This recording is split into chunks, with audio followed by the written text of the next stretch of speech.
Magandang hapon mga kapatid. Ano nang gagawin natin? Sarap makinig ng awitan eh. Ano? Emergency, bumati ka muna. Magandang hapon po sa inyong lahat mga kapatid at gayon din po sa ating mga giliw na taga-subaybay na nanonood po ng programang ito. Magandang hapon po sa inyo. Ayan. Magandang umaga. Kung anumang oras kayo nanonood, ay di malagayang panonood po sa ating lahat. At tayo po ulitin natin para doon sa mga huling bangaring kabubukas lang. Ay ito po ay programang ginagawa po natin ngayon dito sa Imos Baljo Seventh-day Adventist Church.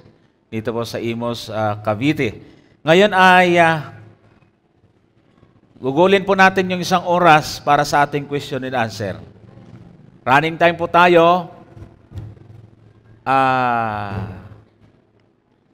Ayan, ito po yung microphone, yung mga magtatanong. Lumapit na po kayo para sunod-sunod po nating may paglilingkod yung ating mabilisan po tayo para hindi masayang yung ating oras. Okay. Ayan. Hahawakan ko na lang. Hindi ko gaano kasi narinig yung paliwanag nyo kasi gabing-gabi na kasi at ang aking mata ay ganun-ganun na. Pero marami rin nagsasabi nga, kuya, nakita kita sa TV. Sabing ganun. Kaya inaabangan ko lagi gabi-gabi. Natimpuhan naman na aking nakita, nasa ako po inantok. Ang tanong ko ay, naisagot naman ninyo, ngunit sa tingin ko noon ay okay naman. Pero nung ang tanong na yun ay, doon ko po yan nakuha doon sa Liman sapagkat mayroong puliman sa amin na dahil po sa talata na yan ay siya po ay tumalikod sa panampalataya. Matagal yun. Kaya nung tanong na yun, dinala-dala ko dito sa atin, sa Maynila, maging sa Cavite. Lagi kong tinatanong kung mayroong liman o kaya pagka mayroong mga pastor. Ngunit, iba-iba ang sagot. Bukod doon sa inyong sagot din, iba rin. Mayroong ng liman nga tingin ko napaggaling niya, pero ang sagot niya ay yun daw ay pinagkalooban tayo ng tiga 100 ang edad. Isang bisis na ako po ay nakapunta doon sa Imos Bayan, mayroong open forum. Tinatanong ko rin yun, ngunit doon ako nagkaroon ng kaba. Bagamat kontento na ako sa mga sagot sa bawat liman, mga pastor, pero nagulat ako sa kanilang mga reaksyon na parang ngayon lang nila narinig. Kung mari po ay plus ninyo ang talatang ito sapagkat ito ang tanong. Tayong lahat ay nangangarap na tayo po ay naghihintay sa pangako natin Panginoon Diyos na mayroong bagong langit at bagong lupa. Na ang sabi niya, doon sa bagong langit at bagong lupa ay naparam na ang lahat. Nakalimutan na lahat kayo ay babaguhin. Ibig sabihin, kung ating analyze ang bagong langit, bagong lupa ay wala na pong paghihirap, wala ng pagluha at wala ng kamatayan. Ang ibinasa doon kapatid sa Apokalipsis, tama nga naman, walang kamatayan. Pero noong aking nakita kapatid at narinig, doon sa katanungan ng lima na yan, doon po yan natagpuan sa Isaiah 65. Verse 17 hanggang patuloy. Tinalaki doon na kung paano sa bagong langit, bagong lupa, kung maaari po i-plus lang ninyo dyan. Ang sabi niyan, sapagkat narito ako'y lumilika ng mga bagong langit at ng bagong lupa, at mga dating bagay ay hindi maalala o mapasa isip man. Ngunit kayo'y mga tuwa at mga ganap, magpakailanman sa aking nilikha. Sapagkat nito aking nililika na kagalakan ang Jerusalem at kaligayahan ang kanyang bayan.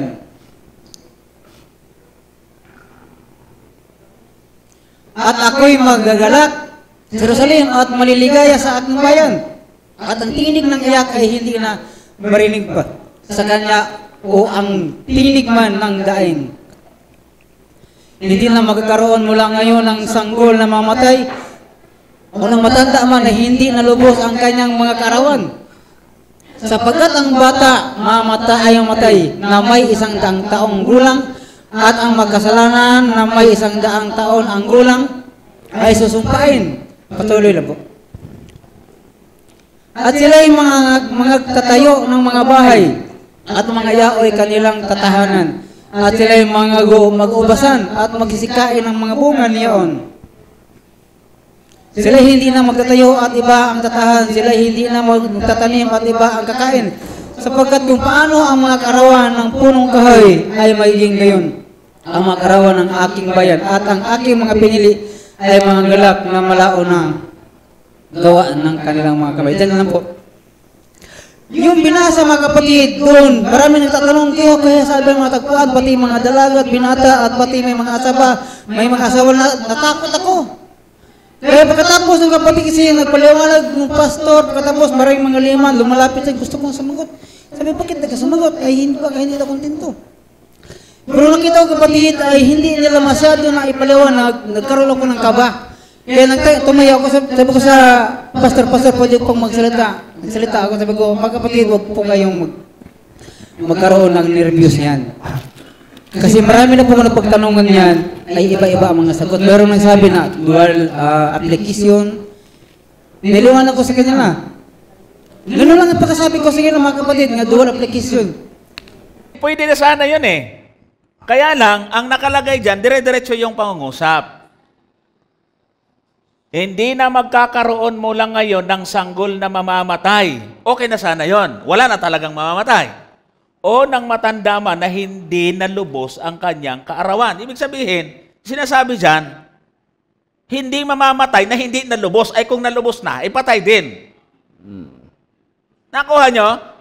Kama. Hindi na ngayon magkakaroon ng sanggol na mamamatay o ng matanda man na hindi nalubos ang kanyang kaarawan. Ibig sabihin, dyan pa lang sa unang phrase na yan, mamamatay pa rin, pero hindi lang mamamatay na hindi nalubos ang kamatayan. Kaya sa inyong sagot, brother, pasintabi, medyo hindi, wag mo nang mag-conclude doon. Ha? Kasi, ang sinasabi dyan, mamamatay, pero hindi lang mamamatay na hindi nalubos ang kanyang Kamatayan. kaarawan. Ibig sabihin, ang tinitiyak dyan sa talata, hindi ka mamamatay na alanganin. Mamamatay ka doon sa edad talaga. Eh, may kamatayan, hindi lang mamamatay ng hindi nalubos. Pag nalubos na, patay din. Yeah. O ito, para wala ng gulo sa iyong paniniwala at sana matapos na sa araw na ito, official na sagot ng Seventh-day Adventist. Brother Jepsy, Ayan. pasok. Maganda po kasi yung sagot ni kapatid dahil ang sagot niya, solusyon doon sa problema. Solusyon sa problema na matagal niya nang pinoproblema mula pa noong Brother Johnson, mga kaibigan. Kaya lang, okay yun. Pero kung ito magiging dahilan para labanan natin ang doktrina ng Adventist, magiging problema yon. Pero at least, hindi naman laban yun sa kanya pagdating sa... At saka hinihingi niya ng sa atin kung tama. Yes. Ang gusto na niya mangyari, masolusyonan. O dahil solusyon niya, maganda yun. Kasi marami daw natakot. Meron pa nga daw nang hina dahil dyan eh. Mabuti lang, hindi sinabi Brother Johnson na... Mga kami roon, sino ba yun? Maganda talata, ba't nang hina sa palataya dahil dyan? Dahil lang dyan. Sige, palakasin natin. Mabuti na lang hindi niya sinabi na pag nandun ka sa bagong lupa't bagong langit, mamamatay ang mga tao. Walang ganun. At least sa kanya, walang mamamatay. Walang mamamatay, ganun. Maganda ron, sige. Pero ito po yung official natin, mga kapatid. Meron po tayong tinatawag na Interpreting Scriptures ng Biblical Research Institute. Ano yung Biblical Research Ito po ang ating grupo ng mga eskola ng General Conference, Seventh-day Adventist. Yan, ito po yun mga kapatid. Ito po yung stud natin pagdating sa talatang yan. Yeah. So, ito po yung meaning muna. Meaning yung sasagutin ko muna. Meaning of the new heavens and new earth. Throughout Isaiah 56 up to 66, the primary concern of this chapter is the restoration of Judah following the Babylonian captivity. Isaiah 65 verse 20 therefore needs to be understood in the light of the triple transformation of reality that was promised to begin at the time when God's people will return from Babylon. Captivity. Captivity.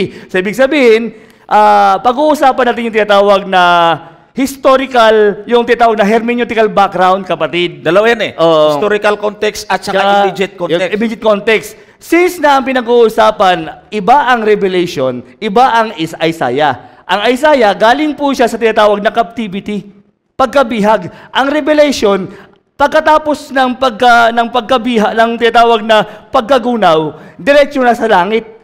Ito namang sa Isaiah, pangako, pagbabalik ng mga Israelita galing sa captivity sa Babylonia, papunta naman doon sa kanilang lupang Kanaan. So, ibig sabihin, nandito ang pinag-uusapan setup.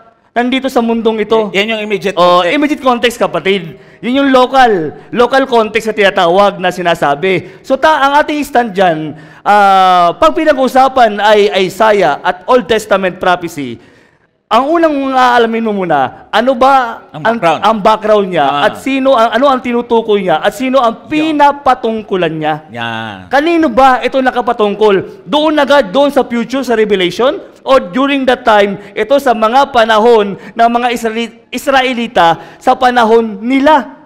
Yun po yung punto. Kaya context po mga kapatid ang ating pinag-uusapan. Ang tawag din doon sa iba, exegesis. Kailangan maging malinaw din kung ano talaga ang ibig sabihin ng talata. So ang dalawa ang punto. Isang tinatawag na local na doon patungkol sa kanila, pero meron din tinatawag na ideas, secondarily, papunta naman sa bagong langit at bagong lupa. Yun po yung ating stand bilang isang Seventh-day Adventist. Sang-ayon po dito sa stand ng tinatawag na Biblical Research Institute Interpreting Scriptures. Hindi ko na po lalahatin ng pagbasa, kapatid, na napakahaba eh. Pero binigyan ko lang ito ng konting idea. Yun po ang ating stand, Brother Johnson. So, ibig sabihin, ang tinutukoy dyan, dahil nung na-captive sila, marami silang nakaranas na namamatay wala sa lugar. Bihag eh. May nagkakasakit. Walang pakialam yung bihag sila eh. Pero may lupang pangako ang Diyos na dadalhin sila doon. Yes. Doon sa lupang pangako, hindi pa yung langit ha. Iingatan sila ng Panginoon. May pangako ang Panginoon sa kanila. Kung susunod sila, ay hindi sila mamamatay na hindi nalubos ang kanilang kaarawan. Wala pa sa... Hindi pa lang. Alam nyo yung... maaring maguluhan kayo dito sa verse 17. Sapagkat narito ako'y lumilikha ng mga bagong langit at ng bagong lupa at ang mga dating bagay ay hindi na maalala, mapapasaisipan. Anong tinutukoy dito, Brother Jerry? Langit? Brother Jerry. Brother Jeffy. Kaya pala hindi sumagot eh. Brother Gypsy, minsan may mga termino na parang akala natin yun na. Ano? Pero pag tinignan natin yung background, yung sabi nga Brother Gypsy ay mahaba yon. Sabi nga ng tanong mo kanina, may nagsasagot na dual fulfillment. Oh, yes. Alam nyo, meron naman talaga itong pagpapahiwatig sa mas magandang buhay. Na kung dito nga sa lupa, ay meron ng pangako na lupang Kanaan na magiging magandang buhay mo, paano pa kaya yung langit? Since na dito ay may kamatayan no dyan. Yes. Hindi lang mamamatay na hindi nalubos ang kaarawan. Hindi langit dyan. Alam naman natin, kung may kamatayan sa langit, ay ayawan na. Ibig sabihin, sa napakaraming talata, dadalhin doon, wala nang mamamatay. Kung ang talata ay nagsasabing may mamamatay, ay di hindi nga langit yun. Wala nang pagtatalo. So mga Brother Johnson, yung talata po kasi totoo po may kamatayan sa verse 20. Ayun, pag inangat mo naman sa ibang talata, sa taas ng talata, walang kamatayan. Mangyayari dyan, magsasalusalungat ang Biblia. So hindi po ngayon magsasalungat. Yung sanang solusyon ni kapatid, kaya ang solusyon na nauwi doon sa tinatawag na walang mamamatay sa verse 20. Kasi nga, ayaw nga niya magkaroon ng salusalungatan yung Biblia. Maganda sana yun. Ang problema nga, hindi po yun ang punto ng verse 20, Brother Johnson. Oo, kaya dapat magkasundo yung talata. Kasi tingnan mo, dito kaya nga may nagtuturo na, isa pa, ito binabanggit ko to Brother Gypsy. Alam niyo si Isaias, may mga, ito natatandaan ko to sa lesson natin, medyo matagal na ang paliwanag at ang ganda ng paliwanag sa ating leksyon, na may mga binabanggit si Isaias na kung papaano ang pangako ng Diyos, ang pag-ibig ng Diyos sa kanyang bayan, kahit tumatalikod ito ay minamahal pa rin. ay lagi niyang binabanggit dito yung kanyang pangako at lagi niyang kinukunik ang langit. Kaya lang, hindi ibig sabihin ay umaalis na siya dito at ang tinutukoy niya po na niya ay langit. Ginamit ko na rin itong sagot doon sa mga unang nagtanong. Katulad po ng nung nasa 66 ng Isaias, 22 to 23. Kaya dito rin ito, marami din nasira ang paniniwala dito eh. Meron dito mga nag-Adventist na lumipat ng paniniwala, naging numonista. Bakit? Sapagkat sabi dyan, sapagkat kung paano ang mga bagong langit at ang bagong lupa na aking lilikhain mananatili sa harap ko, sabi ng Panginoon, gayon mananatili ang inyong lahit at inyong pangalan. At mangyayari na mula sa bagong buwan hanggang sa panibago at mula sa isang Sabat hanggang sa panibago, paroroon ang lahat ng tao upang sumamba sa harap ko, sabi ng Panginoon. So, sabi ng Adventist, Sabat kung mananatili ang Sabat, mananatili yung bagong buwan. Merong mga grupo ng Adventist ngayon na nakasalalay ang Sabat sa bagong buwan. Sa langit, magpapatuloy yon. Ay umalis sa Adventist, naging new moon, yung the world last chance. Samantalang, si Isaias ay tumutukoy at gumagamit ng mga salita para ma-connect at maintindihan ng kausap niya kung ano tinutukoy niya. Gumagamit minsan siya ng mga termino na existido sa kanilang lugar, sa kanilang panahon, para masundan at ang tawag dito, maintindihan,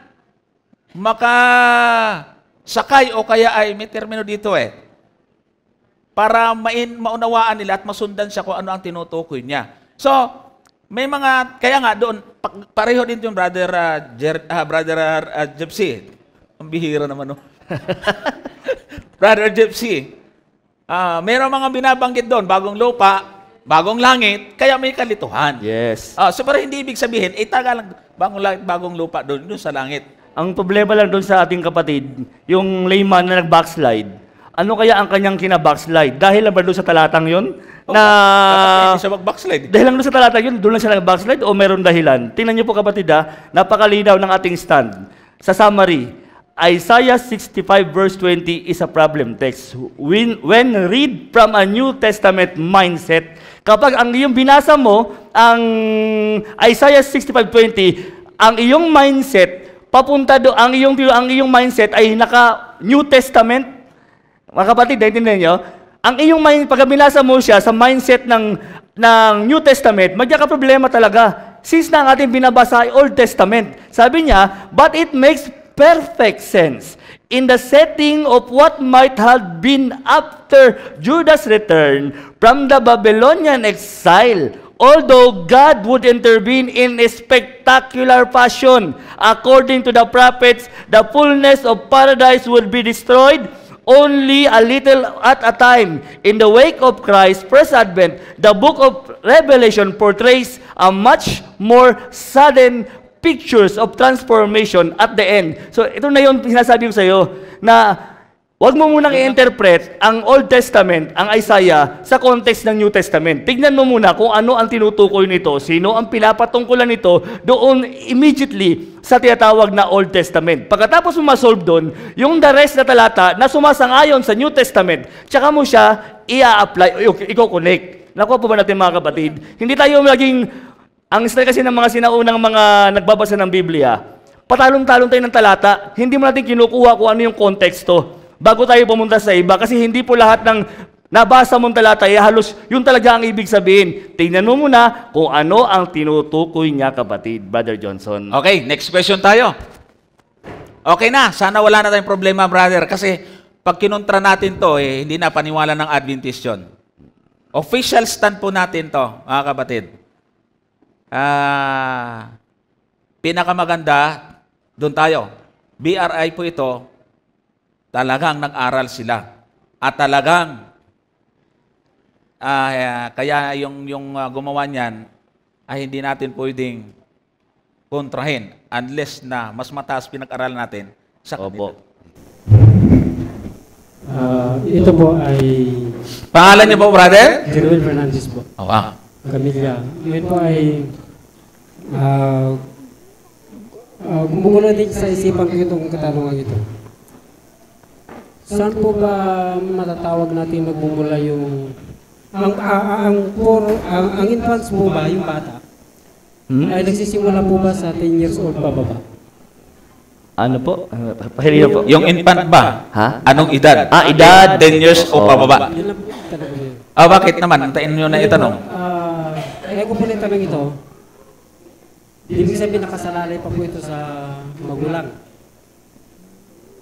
Ngayon, kung ang bata po ay sinilang, bagong panganak. Sinilang o... Di ba nga, nailabas po. Ayan. Panganak. Bagong panganak. Ngayon namatay yung bata. Yun po ba ay nakasalalay sa magulang ano yun? Hindi, 0 age pa siya eh. Hindi pa siya. Sagutin ng magulang, di ba kung saan puntuhin nyo? Then, kakumpleto yung 10 years old pa ba? Yung 1 year old hanggang 10 years old, siya ay namatay. Yun po ba ay sagutin pa rin po ba ng magulang? Okay. Sige, basahin natin. Other Jeff C. Meron pong, yung pong, alam nyo, kahit na hindi bata eh, kung ang pag-uusapan ay yung future or kaligtasan, kahit na matanda na, hindi pananagutan ng ng ama. Magulang. Oo. Ito po ay mababasa po natin. Ayan. Sa Ezekiel, 18:20. Ipakita natin dito sa screen. Basahin ko, Brother Johnson. Basahin ko. Ilagay natin dito. Sige, kung magbasa.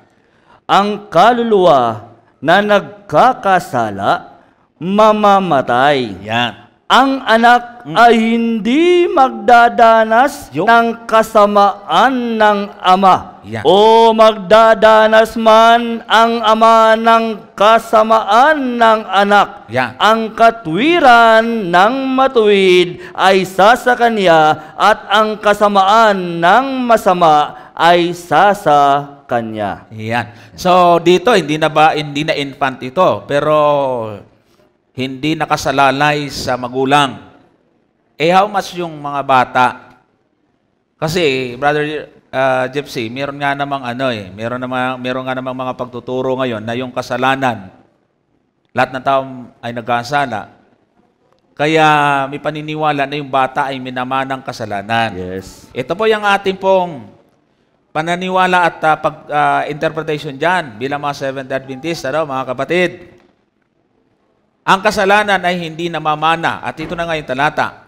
Ang namana ng bata ay hindi yung kasalanan, kundi nature ng pagiging makasalanan. Hindi po yung mismong kasalanan. Ang kanyang namana ay yung tendency to commit sin. Yan. Yung pagkakataon na makagawa din siya ng kasalanan pagka alam niya na kung ano ang mabuti at masama. Siguro, hindi lang ma-express din ng ating kapatid. Maring ang iniisip mo, anong edad ba ng bata bago siya lagyan o may tuturing na nagkakasala na bago mawala sa kanya yung kawalan ng kaalaman kung ano ba yung mabuti at masama. Yes. Siyempre, ang bata kapag hindi pa nakakakilala ng mabuti at masama, hindi pa talaga yon masasabi po natin na ganon. Siguro, hindi ba ang gusto mo rin malaman? Anong edad? Ganito po kapatid. Ganito po, pagka sinabi pong bata, magsisimula po yan sa infancy. Ayan, sa pagka nag-aaral po tayo ng education, pag-aaralan po yung ng psychology, yung tinatawag na infancy, mga early childhood, adolescent, pre-adolescent, post-adolescent. Kung pag-uusapan ay decision making, nandito na yun sa mabandang adolescent banda. Sabi sabihin, mga 18 pa ba, mga 16, ganyan, 14 pataas. May mga tinatawag na decision making na yan paunti-unti. So, ibig sabihin, matibay na po yan. Diyan po nagsisimula magde-decide ang mga bata from 13 pataas. So, kung pag-uusapan ay education po sa mga estudyante, mga kabataan. Kasi ako po ay isang teacher. Kaya medyo, yung po ang high school po, ang tinuturuan ko, simula 13 years old, yan po lahat, decision making, marunong po mag-decision yung mga yan. At yan ay lahat, nakakapag-decide na. Pero kapag batas ang pag-uusapan naman, ang kanilang desisyon ng tinatawag na childhood ay nandoon sa edad na 18. Pero sa pag-aaral ng psychology, from 13, nakakapag-decide na po yan ang mga bata. So ngayon, nagkakasala So, ka. hindi 10, kundi at least 12. 12, pababa. 12, pataas. Pwede yung ganyan. So, nandyan yung mga decision making nila. Pero pag-uusapan ay, nagkakasala ba? Hindi po sila nagkakasala. Ang pagkakasala po, doon lang po sa panahon na kung saan sila ay alam na lang katotohanan at sila po ay hindi na po lumalabag sila doon sa katotohanan ng kanilang tinanggap. Yun po yun. Pero sa bata po, yung tinatawag na mula sa pagkabata na hindi pa nakakapag-decide kung ano yung kanilang katotohanan dinadala. Eh sabi di ba ni Kristo, pinipigilan yung mga alagad eh. Ano naman mga alagad yung mga bata na pumunta kay Kristo? Sabi niya, huwag niyo silang pigilan para sa kanila ang kaharian ng langit. So, ibig sabihin, ang mga bata ay magmamana ng kaharian ng langit yan. Pero pag-uusapan ay magmamana, accountable, ang pinag-uusapan, yung binasa ni Brother Johnson, binasa ko kanina, na sinabi ni Brother Johnson, hindi po pwedeng mamamana ng anak ang kasalanan ng ama, hindi rin pwedeng mamana ng ama ang kasalanan ng anak. Kanya-kanya po ito. Depende po sa kanyang katotohanan ng tinanggap, Brother Johnson. Tama, kasi ang paghatol ng Diyos ay depende doon sa kaalaman niya o liwanag ng tao. Kaya hindi pwedeng hatulan yung bata kung hindi pa naman malinaw sa kanya ano ba yung mabuti at masama. So yun po yun. Okay na po? Baka may malabo pa. Ayos na? Ayos na? Hindi ka naman manlalamig sa ano niyan. Meron po. Sige po. Direkto natin ipinangaral, Seventh-day Adventist Church is a true church. Yes. Ano po kaya ang kadahilanan kung bakit pumapasok sa true church ay maraming hindi tiyak ng kaligtasan? Sasagutin na po? Oo, meron pang karutang. Ibig sabihin, pag sinabi mong church, ang sabi ng Bible, that is the body of Christ. Now, pag sinabi mong body, may mapapahamak ba sa bahagi ng katawan? Okay. O mayroon bang bahagi ng katawan na maiiwan na hindi kasama? Thank you po. Okay. So yun po, ibig sabihin, bakit maraming agam-agam at walang katiyakan ang mga ibang mananampalataya, lalo sa pagdating ng Panginoon, sila ay natatakot at sila ay hindi handa. Kung ang katawan ay siyang body, siyang church, na katawan ni Kristo, at itong katawan na ito, siya po ang tinatawag na pinakamagandang larawan, the bride. Okay? Kung the bride ho, bakit sa pagbating ng groom, itong bride ay maraming nasa loob ng katawan ay hindi siya at natatakot? Okay. Doon muna tayo sa tanong ay, body of Christ, church. Nasa loob ka na, may mapapahamak ba? Meron bang bahagi ng katawan na mapapahamak? Dito sa parabola ng ating Panginoon, ay sinabi niya ang ganito, 18:8 ng Mateo. Kung ang kamay at kung ang kamay mo o ang paa mo ang makapagpapatisod sa iyo, putulin mo. Eh di, meron. At iyong itapon. O, di ba? Mabuti pa sa iyo pumasok sa bahay na pingkaw o pilay. Kaysa may dalawang kamay o dalawang paa na ibulid sa apoy na walang hanggan. In short, matutumbok natin yung sagot sa parabola ng ating Panginoon. Pwede kang makipahamak ng bahagi ng katawan mo pag hindi mo pinutol. In short, ayan na rin dyan, merong bahagi ng katawan na mapapahamak. Huwag ka na sumama dun sa bahaging yun, putulin mo para maligtas ka kahit pingkaw ka. Parable po ito. Ang church, may true church, pero hindi garantiyang naroon ka na sa true church, ligtas ka na. Hindi tayo naniniwala dyan. Maraming parable sa Biblia.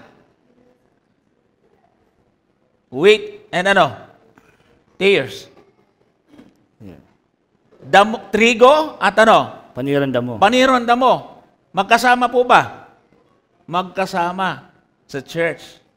Nagkataon lang na yung isa, bida. Yung isa, Kontrabida. kontrabida. Ibig sabihin, sa loob ng simbahan, hindi lahat miyembro maliligtas. Ang kaligtasan ay hindi sa simbahan o sa relihiyon.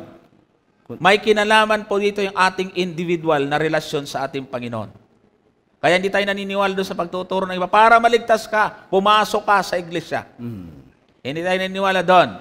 Sapagkat bagaman may iglesyang ililigtas, pero hindi kung naroon ka na, ay garantiya na yon na sigurado ka na sa kaligtasan. Pero Brother Johnson, kapag matibay ang relasyon mo kay Kristo, Sure yun. matibay din ang iyong tinatawag na o sigurado ang iyong kaligtasan, kapatid. Kasi hindi ang iglesia ang magliligtas, kundi si Kristo. Yun ang ating punto. Si Kristo ang magliligtas. Kahit na magsama-sama kayo sa iglesia at meron diyang mga taong ayaw sumunod kay Kristo at hindi sigurado ang kanyang pananampalataya kay Kristo, hindi po sigurado ang kanyang kaligtasan. Ang sigurado kapag si Kristo. Kaya nga, tingnan niyo po sabi po ni Apostol Pablo, si Pablo na po ito mga kapatid, si Apostol Pablo, siya po ay alagad. Sabi niya, sa aklat ng unang Korinto, ang kapitulo ay 9, ang talata ay 27. Ngunit, hinahampas ko ang aking katawan at aking sinusupil, baka sakaling sa anumang paraan, pagkapangaral ko sa iba, ay ako rin ay itakwil. Si Pablo mismo, sabi niya, sinusupil niya ang kanyang sarili. May mananampalataya na po yan, sigurado na yan, nasa loob ng iglesia yan, siya po isang Kristiyano, pero sinusupil niya ang kanyang sarili, baka sa pagkapangaral niya sa iba, siya naman yung matakwil. Kasi ang ating habang nasa mundo po ito naman siguro wala po kayong tutol dito. Habang nasa mundo tayong ito, siguradong hindi po tayo ligtas sa tinatawag na tukso ng kaaway. Tama po ba, mga kapatid? Naging may kaawayan. Kaya kapag ikaw ay walang relasyon kay Kristo, madali ka pong masilat. Kaya si Pablo, lagi niyang pinipigil ang kanyang sarili, hinahampas, pinagtitibay po niya ang kanyang pananampalataya. Dinidisiplina niya ang kanyang sarili. Sa Korinto din, 15:2, ito sabi sa pamamagitan naman ito'y ligtas kayo kung matyaga ninyong iingatan ang salitang ipinangaral ko sa inyo. Maliban na kung kayo'y nagsisampalataya ng walang kabuluhan. Ligtas na sana kung iingatan ang pananampalataya. Kaya lang, pag ang pananampalataya walang kabuluhan, ay alarin. Ang sikrito, mga kapatid, para sure, sabi ko nga doon sa aking message kanina, ay pananampalatayang tutuhanan. Sa unang Juan 5, talatang 12, Brother Gypsy, unang Juan 5, talatang 12, ay ganito ang ating mababasa, na ito yung pinakasakrito para sigurado tayo. Ano, mga kapatid? Kasi dito marami din yung natitisod o kaya ay nagpipil dito. Sabi dyan, ito. Unang Juan 5, talatang 12. 12, ito po ang pagkakasabi. Ang kinaroroonan ng anak ay kinaroroonan ng buhay. Yon. Ang hindi kinaroroonan ng anak ng Diyos ay hindi kinaroroonan ng buhay. Yon. So, posible bang pumunta at pumasok sa church ang hindi naman talagang totoong kinaroroonan ni Kristo? Pwedeng pumasok ang isang tao at magpabautismo. Tandaan ninyo, hindi lahat ng nagpapabautismo ay dahil kay Kristo, kundi minsan kay Christopher. Yes. Hindi lahat dahil kay Jesus, kundi kay Jesus. Ibig sabihin, minsan tao lang, lalo na bang mga binata at mga dalaga, ang sipag kaya niyan. Napag-usapan natin na papunta pa tayo dito, Brother Gypsy. Kasi nung mga kabataan, ako yung kuya-kuya nila, sila dami nilang magkakabarkada, ang a-active sa anguno, magagaling, talented, super, kanta, acting, yun, gagawa kami ng mga napakagagaling. Pero ngayon, ilan-ilan na lang At ang isang dahilan, mga kapatid, ng mga nawala, nakapag-asawa ng hindi kapananampalataya. Sayang yung talent nila. Ang naman liligaw, nalala ko yung mga herbasyo, wang sikla din ng boyfriend niya. Talaga naman. Pagdating ng makasal, aba. Pero ganito po mga kaibigan. Pero hindi naman lahat. Hindi po tayo nang Saka wala akong pinaparinggan. Yan, ha? Wala po tayong hinusgan. Kasi ito yung sa Mateo 13, yung panirang damo tsaka yung trigo. Ngayon, tingin mo, ikaw ang trigo. Baka mamaya, pagdating ng panahon, ikaw naman ang panirang damo. Ang ating kailangang pinupunto, ang relasyon natin kay Kristo. Tama. Huwag pong bibitiw. Kasi kapag bumitiw ka kay Kristo, pag nawala ang iyong pananampalataya kay Kristo, kahit tingin mo, ikaw ang trigo ngayon, baka pagdating ng panahon, ikaw na pala ang panirang damo. Yeah. At tingin mo, yung panirang damo, baka pagdating ng panahon, siya na pala yung trigo. At saka, Diba? katulad yan, susundan ko yung sinasabi mo. Meron kaya, pag hindi bumitiw. Pag hindi bumitiw. Tingnan mo, meron mga may nakapag-asawa na hindi rin kapananampalataya, hindi bumitiw. Dala yung kanilang Yan. Katulad si brother Jeb, si Jeb. Yung asawa niya ay Baptist. Methodist. Ay Methodist. Hindi bumitaw sa Jeb. Ayan. Di tangay. Ito ngayon, yan. Nakangiti. Pero kung si Jeb ay bumitaw, wala, nasa Baptist ngayon yan. As Methodist pala. Methodist na. Methodist. So, ibig sabihin, kung kaya mo, sige. Kaya lang, may danger po doon. Sige po, next. Sige po. Follow up po muna. Sige, Pastor. Si Pastor muna may follow up. May follow up daw po. Dito, sa ngayon sinasabi natin malapit na. Opo. Ang gusto ko sanang makita yung kasiguruhan ng mga mananampalataya. Opo. Okay? Kasi unang-una, yung doon kanina sinabi mo, kapag magiging putulin, kung may problema. Opo. Yung na yun, bahagi, putulin, mas mabuti pang maligtas ka na wala kang Parable lang naman yon, parable. Okay. So doon naman sa sinasabi ni Brad na yung ay hindi pa ho yung body kasi kwan yun trigo, ay kwan yun na ngayon hindi yung pamakwan doon sa wheat and the tears, di ba? Ngayon, pero pag sinabi mo kasing body, sinabi ng Bible, the body of Christ. Christ is the head of the body. Now, okay, dadarin ko, diretso na po ako. Ako kasi missionary mo na, the church will be saved. Walang mapapahamak sa church. Kung tunay na mananampalataya. Yun, may punto po. Yun po.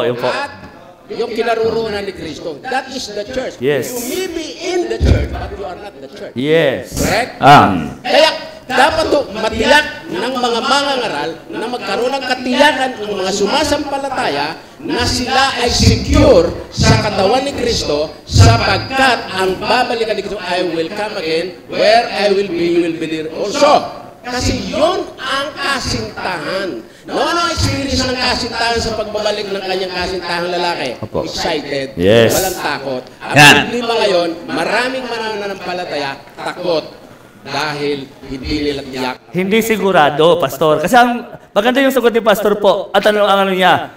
Ang punto niya ay mananampalataya. Right, kasi Opo. Yan ha. Let not your heart be, for God so loved the world that He gave His only begotten, that whosoever believe, the moment the one believe, they join to the believers, which is the family, right? Na pag-join doon sa family, ang Kristiyano ipinanganak. Yes. Okay? And the Christian, kapag ipinanganak siya, mas experience growing. Yun ang sinasabi ni Pablo Opo. sa Sopil niya, ang kanyang sarili. Otherwise, kung hindi lumalago, nakakita na tayo mga bata na doon sa El Sigatse, 21 years old, nasa crib. Yun ang maraming mga Kristiyanong ganun. Opo. Hindi lumalago. Nandoon na sila, pero hindi sila lumalago. Walang assurance dahil walang relasyon sa Panginoon.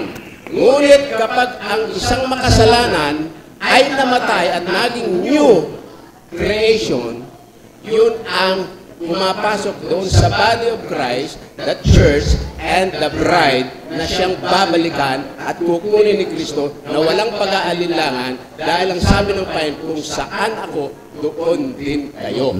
Kaya yun ho ang dapat na makitang katiyakan ng mga mananampalataya. Yes. So ganito po, maganda yung ano ni Pastor. Ganito po mga kapatid ha. Ang ating salvation ay nasa tatlong tenses, di po ba? Justification, sanctification, tsaka glorification. So ito ang holistic approach ng salvation. Tama po yung sinabi ni Pastor, pagka pinag-usapan ay ang punto niya ay church as a faithful church. Tama yun. Maganda po yun. Faithful. Ibig sabihin, totoong mananampalataya. Pero, tandaan po natin, sa ating fundamental beliefs, nandoon po yung tinatawag na church militant, tsaka tinatawag na church triumphant. Okay po ba yun? Sangayon po kayo doon? Sa ating 28 fundamental beliefs yun? Di ba ba? So, tandaan natin, ang maganda yung sabi ni Pastor, ang sabi ni Pastor, may kinalaman sa tinatawag na faithful. Yeah, faithful tayo. Nabanggit mo niyo yung 3 phases. Tenses po po. Justification, sanctification, and glorification. The moment a man is justified, Yes. hindi siya matuwid. Justified siya because he has faith in God, in Christ, in the blood of Christ. At linawin natin, kasi minsan pagka sobrang mahaba, baka hindi natin makuha yung pinakapunto. Ang pag-aaring ganap ng Diyos ni Kristo ay sapat. Walang duda yon. Kasi, tama naman, hindi naman kinukontra yung sinasabi ni Pastor. Yung 3 tenses of salvation. Pag inaring ganap ka na, talagang inaari kang ganap. Makasalanan ka pero itinuring kang ganap. At walang duda yon. Pag namatay ka, ligtas ka. Ha? Okay. Pag sa sarili mo lang, tama si Pastor, pag sa sarili mo lang, makasalanan ka. Kaya lang, meron tayong imputed at saka imparted righteousness. Nagiging ganap tayo, ang katuwiran ni Kristo ibinihis sa'yo. Hindi Yes. mo dapat pagdudahan yun. Malinis ka talaga. Ano ka talaga doon? Ganap ka talaga doon. Pero sarili natin, wala. So ano sikreto? Sabi nga natin kanina, kailangan lagi tayong nasa kay Kristo. Ito ang sekreto kay Joshua. Isang talata lang po ba? Para pang lahat po ito. Sa Galatia 2:20, ako'y napako sa krus, nakasama si Kristo. Sinong kasama po? Si Kristo. At hindi na ako ang nabubuhay, kundi si Kristo ang nabubuhay sa akin. Yan. Ang buhay na ikinabubuhay ko ngayon sa laman, ay ikinabubuhay ko sa pananampalataya. Ang pananampalataya na ito'y sa anak ng Diyos na sa akin ay umibig at ibinigay ang kanyang sariling dahil sa akin. So, ibig sabihin, kapag ikaw po ay nabuhay na, pag tinanong po kayo mga kapatid, sigurado ba kayong ligtas pag ginastify kayo, nanampalataya ko? Sabihin nyo yes. Sigurado yun. Huwag kayo magsabi ng no. Maybe, siguro, wag ganon. Pag sinabi kayong, ligtas ba kayo? Yes. Bakit? Nanampalataya kayo. Di ba? Di po ba? Ngayon, ang pananampalataya pong yun, nagpapatuloy. Tama po ba? Kaya Nakikibaka. yung sanctification. Kaya, sino nang mabubuhay sa'yo para magawa mo yung sanctification? Si Christ. Imputed na nasa loob mo na nga si Kristo na nabubuhay na sa'yo. Yan ang dapat. Kaya si Pablo, kung hindi siya, sabi nga nung sa binasa natin kanina kung hindi niya didindisiplina ang sarili niya, mawawala siya. Pero sinabi niya rin. Pero sigurado siya, ligtas siya. Sigurado. Oo, di ba? Sigurado siya. Lahat ng bagay, sabi niya, ay magagawa niya doon sa nagpapalakas sa kanya kasi mahina siya. Kaya tayo dapat ay aasa lang tayo sa ating Panginoon, wag sa ating mga sarili. Yun lang, maiksi lang naman yan Si Kristo lang ang sikrito. Yun lang. Ang una ko pong tanong, Yan. bakit sa langit meron pa akong punong kahoy na nagbubunga ng 12 na gamot sa mga sakit? Di ba langit na yun? Bakit? Kaya ang tanong ko. Pangalawang tanong, ba't gagamutin pa? Nasa langit na Pangalawa kong tanong, nakaligtaan ko lang yung talata kung saan sinabi yung nagsabi sa Bible na lahat tayo ay harap sa hukuman ni Kristo. Ng 2 Corintos 5:10. Tinitingnan ko, iniisip ko kung paano kaya tayo haharap bawat isa sa hukmanan ni Kristo na pagbalik ni Kristo hanggang alapaap lang siya, bigla lang babalik agad. Yun ang tanong ko. Ayan. Ayan, Brother Gypsy. Doon muna tayo sa una. Bakit sa langit merong gamot? Nasaan nga yung talata niya? Basahin nga natin. Brother Gypsy. Ito po ang babasahin ko po Isimulan ko, sa gitna ng langsangan, simulan ko po sa verse 1. At ipinakita niya sa akin ang isang ilog ng tubig ng buhay na maningning na gaya ng bubog na lumalabas sa luklukan ng Diyos at ng Kordero.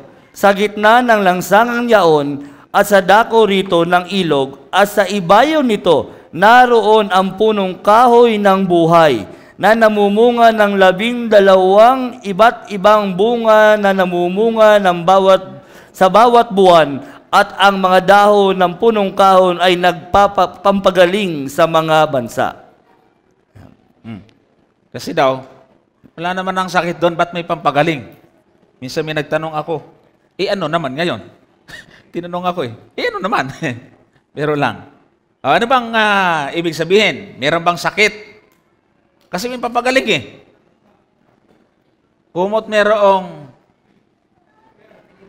merong pulis, may gulo, kumot merong ambulansya, may patay na kagad or emergency, o porke ba mayroong gamot, may sakit na kagad.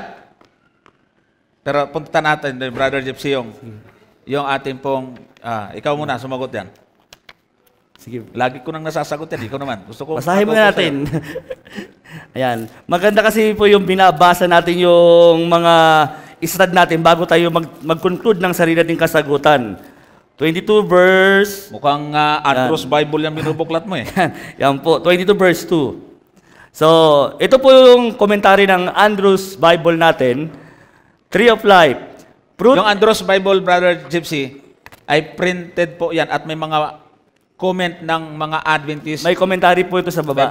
Mga scholar. Para at least para yung bago kami sumagot ng sarili, meron tayo munang pagbabasihan. Kasi mahirap yung sagot ka ng sagot, tapos yung sagot mo naman, palpak at sablay, di po ba? Ito po ang sabi, babasahin ko po muna. 22 verse 2. Fruit every month recalls healing of the nation, probably the perfect reconciliation of cultures and ethnic groups because of the final elimination of all traces of sin. Yun po yung binanggit niya. Doon po na sa commentary natin, Bible commentary natin, sabi po doon, healing speaks more, the cure, it means restoration. More on restoration, not more on cure. Kasi ang nangyayari, baka ang inisip natin may sakit pa doon. Wala na pong sakit doon. It's more on restoration, mga kapatid.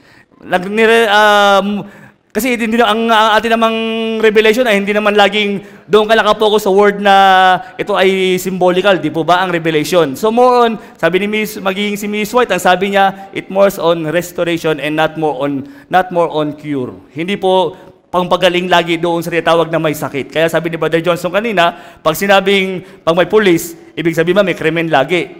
So hindi porket may pulis, may krimen, may police kasi may nagpe-prevent. Ganun po yung pupunta. Sabi sa ating Bible commentary, comment niya dyan sa talatang yan, sa 22 ng Revelation.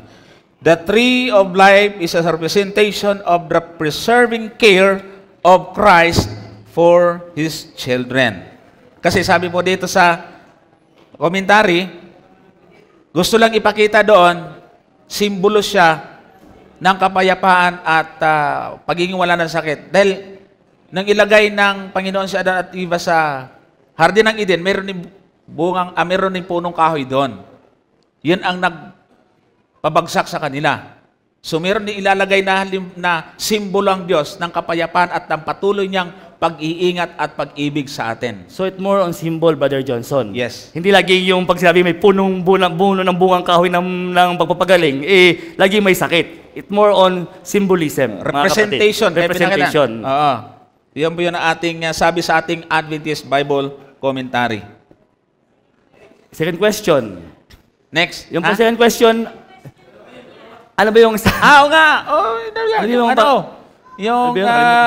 Sabi, kasi sa ikalawang Korinto 5:10 yata yan eh. Yan. Lahat ay haharap sa hukuman Hukuman ng ating ng- Panginoon. Ay pagdating ng Panginoon, alapaap lang, paano yun? Lilipat tayo sa isa doon, harap, gano'n? 5 talatang 10. Ito po yun, no? Dapat maintindihan natin, ano ba yung judgment? Hindi natin, dapat maintindihan natin, ito nangyayari na. Mahaba yan, Brother Johnson, ng judgment, ano? Ito, basahin ko muna. Yan. Sapagkat tayong lahat ay kinakailangang mahayag sa harapan ng hukuman ni Kristo upang tumanggap ang bawat isa ng mga bagay na ginawa sa pamamagitan ng katawan ayon sa ginawa niya, maging mabuti o masama. Paano ba yon? Pipila ba tayo na parang nakapila sa luto? Ay, hindi tayo, sila. O kaya sa pilahan ng bigas? Paano ba yon? Di po. Ngayon kasi, ang buhay natin, pagdating ng Panginoon, dala niya ang gantimpala na eh. Hindi na tayo harap. Ngayon tayo humaharap. Tinuturo po natin yung tinatawag po nating pre-advent judgment. Yan. Pag sinabing judgment, ay hindi laging, minsan ang kaisipan kasi natin, Brother Gypsy, minsan akala natin ay isa lang, yung hinuhot ulang ana. Yan. Execution yon or executive judgment yon. Pero bago ipataw ang hatol do sa akusado, may investigasyon muna. Pagdating ni Kristo, dala niya gantimpala. Wala nang pagharap doon. So, ibig sabihin, tayo, sa pag-aaral natin ng prophecy, ay ano po, sa Daniel, ay tayo ay iniimbestigahan na ang araw-araw nating buhay. So, tatlo, Brother Johnson. 3 phases po yung tinatawag na judgment. Yung tinatawag na pre-advent judgment, Yan. millennial judgment, tsaka yung tinatawag na post-millennial judgment. Yung judgment na pre-advent judgment, ito po yung tinatawag sa Greek na crisis. Ayan. Pag sinabing crisis, act of judgment, ito po yung nangyayari kasalukuyan. Paglilitis. Kasalukuyan ng lilitis. Pag sinasabi pong millennial judgment, ito po yung second coming of Jesus Christ, mga kapatid. Ito po yung krima na tinatawag. Okay, tuloy ba?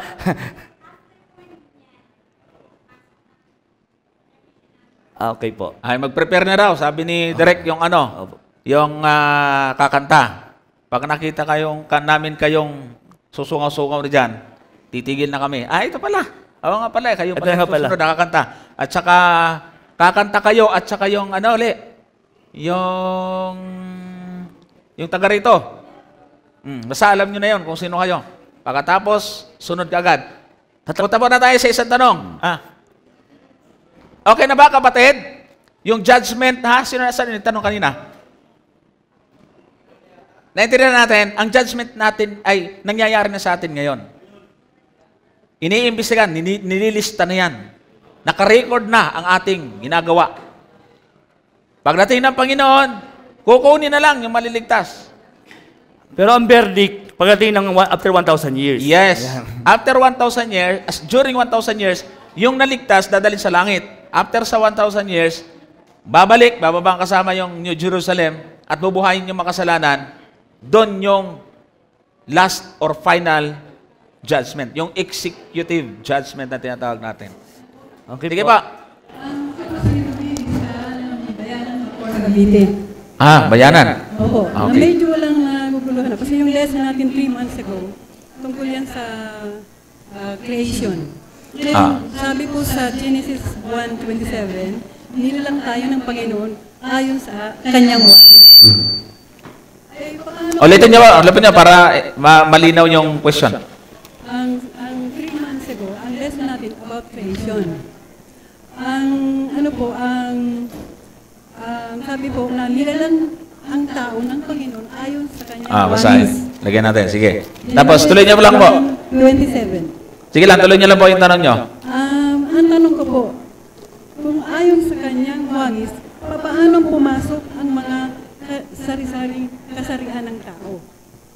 Nilalang tayo ayon sa kanyang wangis, no? Apo. Paano pumasok ang mga kasarian, iba't ibang kasarian ng tao? Kasi paano pumasok? Nakakapagtaka talaga. Ba't walang matris? Dumadami ng dumadami. Saan ba nang gagaling ito? Mas mabilis pang... Buti nga sila, nanganganak. Kaming mga asawa, wala eh. So ito po, sagutin po natin. Meron pa kayong tanong?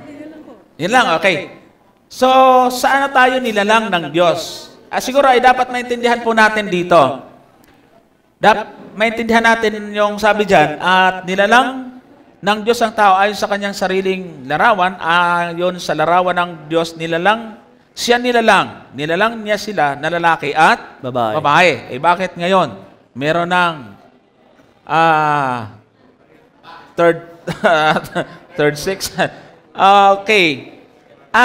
Gusto ko munang i-share dito, sa ano po ba tayo nilalang? Dito po sa Efeso ba? Brother 4:24.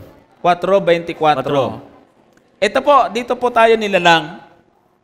At kayo'y mangagbihis ng bagong pagkatao na ayon sa Diyos ay nilalang sa katuwiran at sa kabanalan ng katotohanan. So, nilalang tayo doon sa, hindi yung physical mismong kamukha kasi ang Diyos ay espiritu. No? Nilalang tayo sa katuwiran, kabanalan at katotohanan. Kaya may nagtatalo nga dyan eh. Kaya nga ngayon, meron ng relihiyon na lumalaganap. May Diyos ina. Kaya kung nilalang tayo sa larawan ng Diyos, kung ama lang, walang ina, hindi dapat puro lalaki tao. O kaya sa amin niya, para maging tama ang talata, may Diyos ina. Kaya mayroon ngayong relihiyon, may Diyos ina. Oo nga naman. Nilalang ayon sa ating larawan. Di dalawa, kasi may lalaki at babae din. Ganun pa ba ibig sabihin? Ito yung sagot natin. Nilalang sa katuwiran, kabanalan at katotohanan. Ngayon, sa bakla. Ikaw na bahala dyan sa bakla. Sige tuloy mo, Brother Joseph. Mahirap yung... kasalanan mo. Kala ko, paborito niya. Yun po ay bunga ng kasalanan ng tao. Tsaka mga kapatid, wag lang natin tingnan yung mga transgender na o kaya yung mga yung mga LGBT na yan. Kasi meron namang lalaking-lalaki sa sobrang pagiging matipuno at lalaki ay nagdadagdag ng asawa. Meron namang babae mahinhin talaga, totoong babae. Dalawa naman yung lalaki sa buhay niya. So, minsan doon lang tayo nakapokus sa pagiging ubusin na natin yan. Lahat yan ay bunga ng kasalanan ng tao. Wala namang magkakaganyan kung hindi nagkasala yung tao. Tsaka, Brother Johnson, pag sa psychology, yun yung tinatawag na imbalance ng mga tinatawag, kung hindi ako nagkakamali, hormones ba yun? Hormone. Kung positive, yung female tsaka male, hormones. Sabi nga, imbalance yun. So, bunga din po ng kasalanan yun. Paliwalag lang po ng tinatawag na theoretical yun. Pero ibig sabihin lang nun, kahit anong pagbabago mo doon sa tao na maging lalaki, hindi siya magiging lalaki basta-basta kasi yung kanyang hormonal imbalance na tinatawag. Ang hindi sinasangyonan ng Biblia, mga kapatid, yung gawa hindi sa pagiging bakla per se, yung gawa ng bakla. Kaya pasin sa Korinto, yung practices, yung hindi papasok doon sa kaharian ng langit, ano po, yung bakla ba? Yung pakikiapid sa kapwa lalaki at babae. Babae sa babae, lalaki sa lalaki. So yun po yung punto ng Bible. Hindi natin husgahan ng mga bakla kasi pag hinusgahan natin sila, parang wala silang karapatan na maligtas. Pero ang ating punto, yung act po nila, yung practices nila, hindi po yun sinasang-ayunan ng banal na kasulatan. Meron mga nagle-lecture po mga kapatid na hindi naman natin sinasabing mali, pero marami akong naririnig na siguro baka may contribution din na yung sobrang pagkain daw ng chicken, ng Jollibee, Chicken Choy, ay nakakabakla. Dahil sabi nila, sinasaksakan daw, nangingitlog daw, yan ang walang lalaki. Ina-injectionan. Wala namang part ng lalaki pero nangingitlog. Pag kinain mo, ikaw mangingitlog. Lalaki ka. Pero, kasalanan, talaga yung imbalance. Kasi may alam ako laking bundok, vegetarian, bata-bata pa, ay bakla na. So, hindi rin lahat. Kasalanan talaga. Kasalanan talaga ang punto doon. Sisihin mo ba yung may mga paanuhan ng mga poultry? Hindi rin lahat. Meron daw munang Sige. Meron daw munang ating special number. Meron pang humahabol. Special number muna.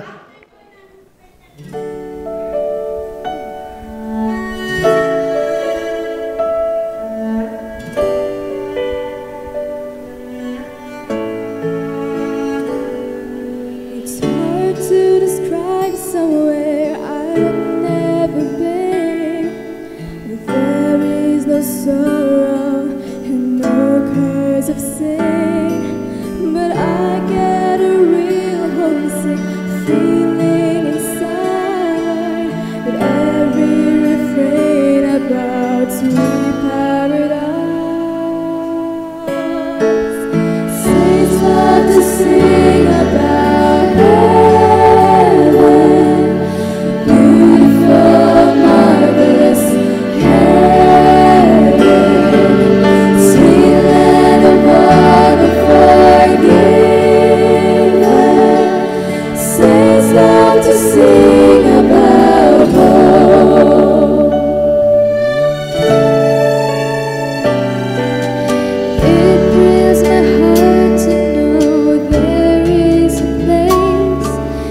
Saints love to sing about home.